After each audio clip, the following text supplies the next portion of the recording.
Welcome to Spam Chat. Today we're going to be trying this Hickory smoked spam. I'm going to make a couple of English muffin spam sandwiches. I'm going to cook it in that fry pan on that wood burning stove.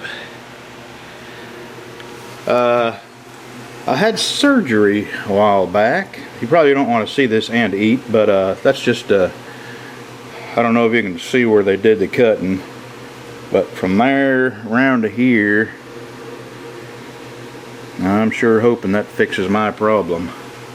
It got to the point where I didn't have enough grip strength to even turn a doorknob, so I had to go and get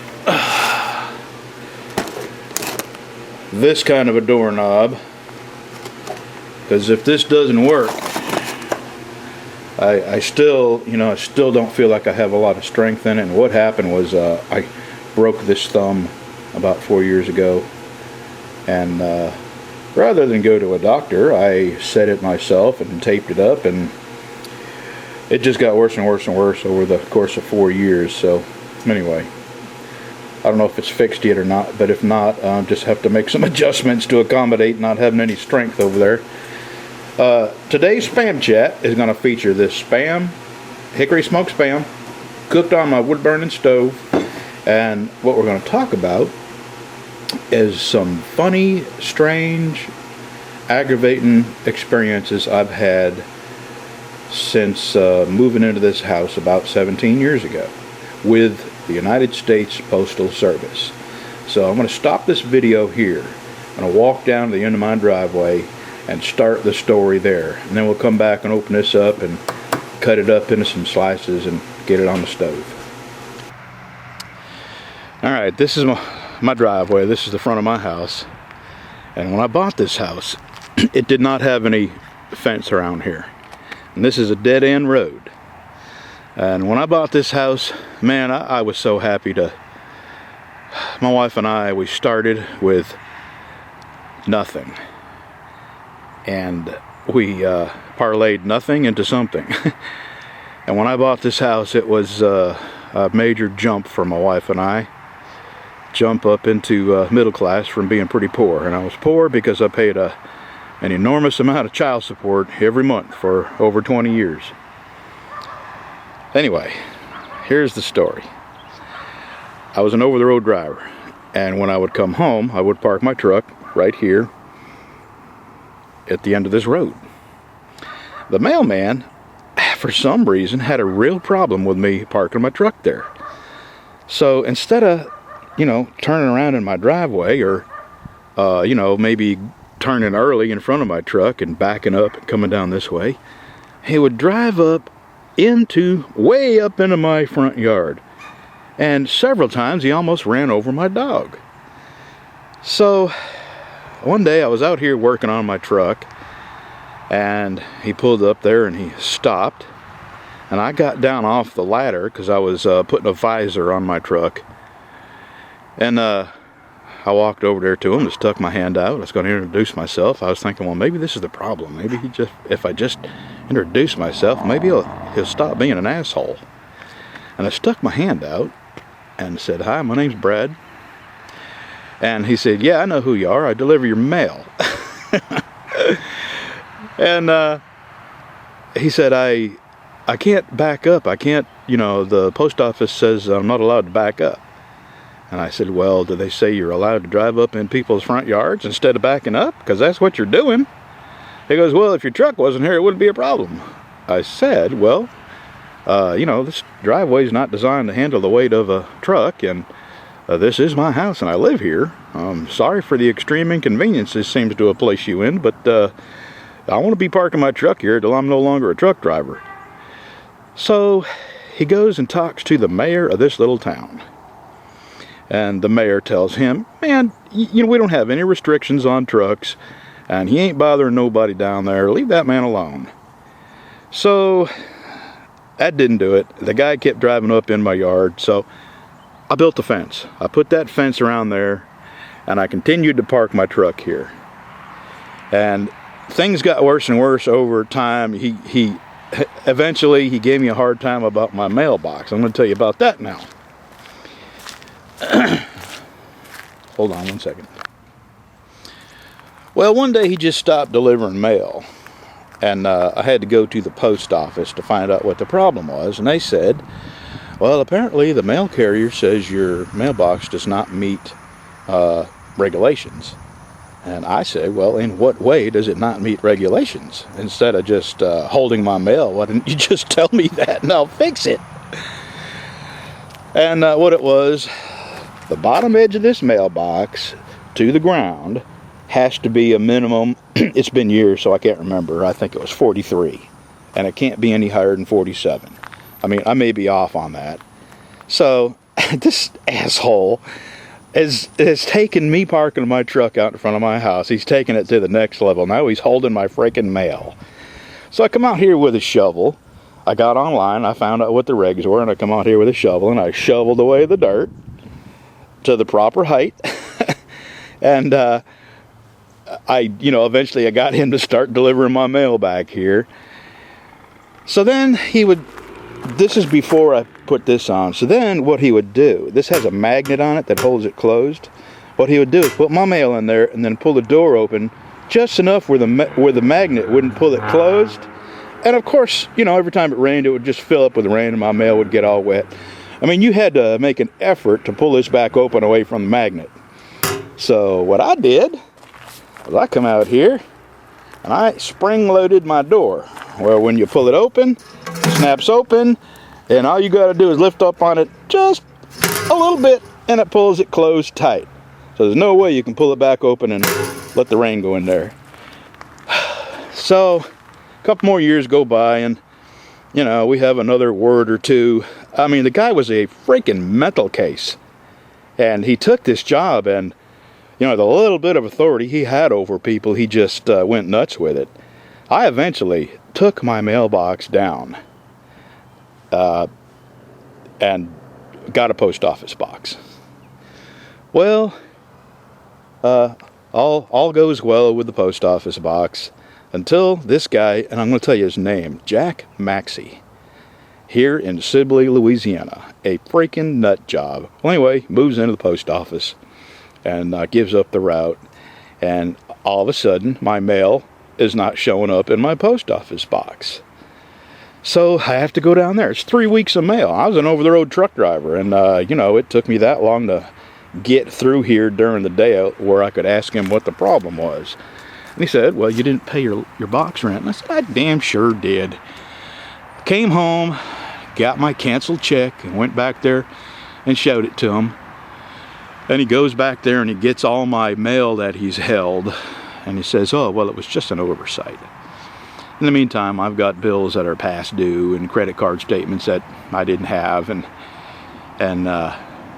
that was that man. He eventually retired, and what they've replaced him with, one of these days I'm going to hide my camera down here and I'm going to show you how fast a postal truck can go. You have not ever in your life seen a mail truck come down a road this fast and manage to turn around down here without tipping over. It amazes me. But I've learned my lesson. I'm not ever going to complain about how fast the nut goes. And the last thing that happened at the post office was I had 2 identical packages to mail. And it was flat rate, and each package was $5.75. So I brought the packages there, I set them on the counter, I put $5.75 exactly on each package. She gives me a tracking number for one. And I said, well, where's the other tracking number? And she goes, well, you get the other tracking number when you pay me. I said, I paid you for both. There's money on each one. I mean, I came in here with the exact change, and that's all I have. So she said, you didn't pay me. And I know I did. I mean, that's the exact, I counted the money out. I knew in advance how much the package was going to cost me to mail. So anyway, she won. I had to come back home and get more money and go back up there to mail the second package. And we have had some Looney Tunes in this post office. I swear, I don't know where they find these people. And there's a post office not far from me in Doyline, Louisiana, and they're totally different. The people are normal and everybody's polite and they actually do a good job.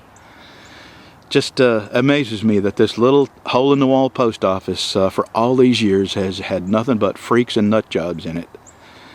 And the last thing is, the other day, 2 days ago, I had a television delivered, and FedEx brought it. And he shows up, and it was raining, and I run out there to meet him because I don't want, him to stand around outside with my TV. And I got dogs barking, and I managed to have them all inside. And I go out there to the back of his truck, and there's packages in the bottom of his van that I'm thinking, well, crap. Now I'm standing out here in the rain, and he's going to have to move all those packages to get to my TV, which is in the front. Nope. He opens up the doors of the van, and he climbs across the top of all these packages, I swear, and gets my TV, climbs back across the top, feet on these packages, and gives me my TV. And I was just in absolute awe that he would do this with somebody looking right at him. I wish to God I had a video of that. It was funny.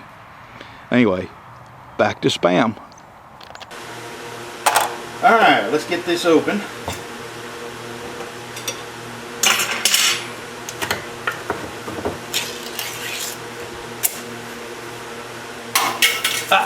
Don't you, that'll cut you. Let me get that where the dog gets it.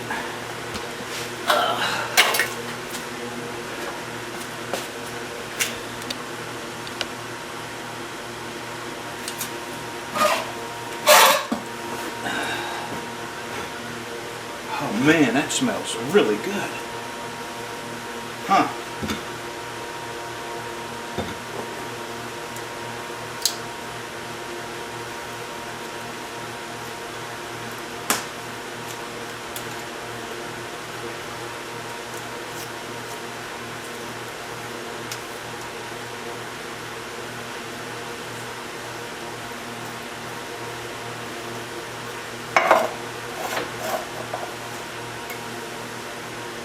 Alright, let's, I'm going to cut this a little different.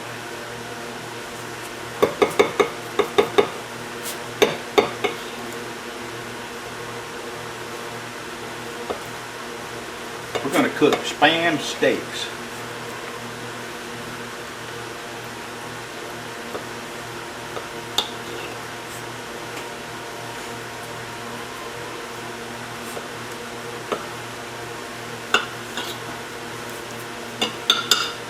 Alright.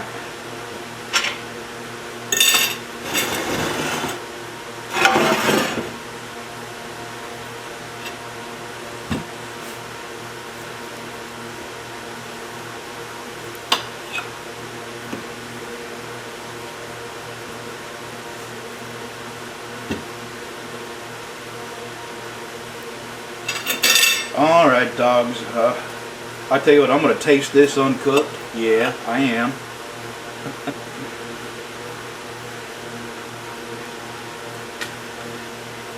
Absolutely, you can taste the smoky flavor.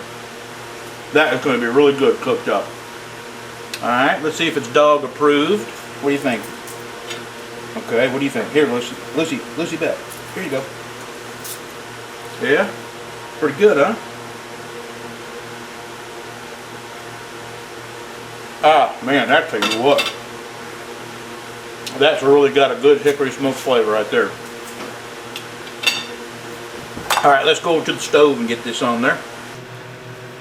Alright, we're going to give that a few minutes to heat up and cook. I just opened up the damper and got all the air. Tell you what, let me close that. And we'll hold that heat in there. Alright, we'll be back when it starts sizzling. Oh, we got some sizzling now. That was quick. I forgot to tell you my very first experience with a post office. I was 22 years old. And I had to pick up a load. It was just before Christmas. And I had to pick up a load of U.S. mail. Oh crap. Be right back. Okay, I had to pick up mail. Sometimes the post office contracts with outside carriers to haul some of their bulk mail. And I had to bring a trailer to Springfield, Massachusetts, a bulk mail center. And I stood there while they loaded it. And it was all Christmas presents and packages. And again, absolute, complete, and total shock and awe at the way they handled people's property. They finally got to the end, and they didn't quite have enough room to shove the last pallet in. So the guy, I swear to God, gets a running start with a forklift and mashes that pallet in there, and all the way up that trailer you can hear glass shattering and things breaking. I to this day, when I think about how little people care about other people's property, that's the thing that comes to mind. All those people got Christmas presents that were destroyed, shattered, broken. Just it totally blew my mind that people could be that careless. Alrighty, boy, it's really sizzling good now. That happened quick too, so that top of that stove is really, really hot. I bet you I could percolate coffee on top of that. Alrighty, when this gets a little closer to being done, I'll turn the camera back on. We're getting there. A few more minutes. Let me tell you about this stove. I had that cast iron stove in here, and it did a good job for a three years. I think I had it. Heated this whole 1,000 square foot shop building up, and it's not insulated, and did a good job. But my goodness, I went through some firewood. It was the most inefficient stove I had ever used. Anyway, I bought this a couple of years ago with the intentions of putting it in my house, but my wife just could not endure the idea of having a fire in your house. And it's a long story, but she got burned when she was a little girl, and she has a lot of leftover fears because of that. And there's no way I would, because of what happened to her, there's no way I would try to talk her into this. So I moved this stove out here. It's a far more efficient stove, and I tell you what, it's doing a better job of heating, and I think they call it a catalytic stove. No, that's wrong. It's a wood gas stove. It does recirculate the smoke, and the wood gas that is in the smoke is burned. And when that's taking place, you can see it happening. That right there is the air damper. It's wide open right now. So you can adjust how hot this stove gets by opening and closing the air damper. That back there, that little chrome lever right there, that's the flue damper, the chimney damper. And with this thing wide open here and that thing wide open there, it makes it unbearable hot in here. Right now it's probably 70 or better in both sides of this shop. I really like this stove. I think it's called a New Englander. I only gave $600 for it. It was at Home Depot, and it had been marked down so many times. This was the last one. They had a design change, and I was really fortunate to get it at that price, because now they're about $1,200 or $1,300. Alrighty, I'm gonna flip this Spam over and give it a few more minutes, and then we're gonna give it a taste test. Alright, let's give this a try here. Again, that was Hickory smoked Spam. I've got some jalapeno Spam that I cannot wait to try.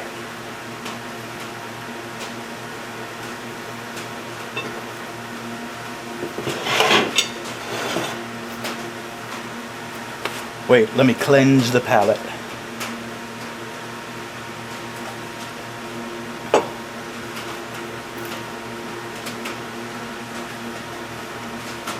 Yep.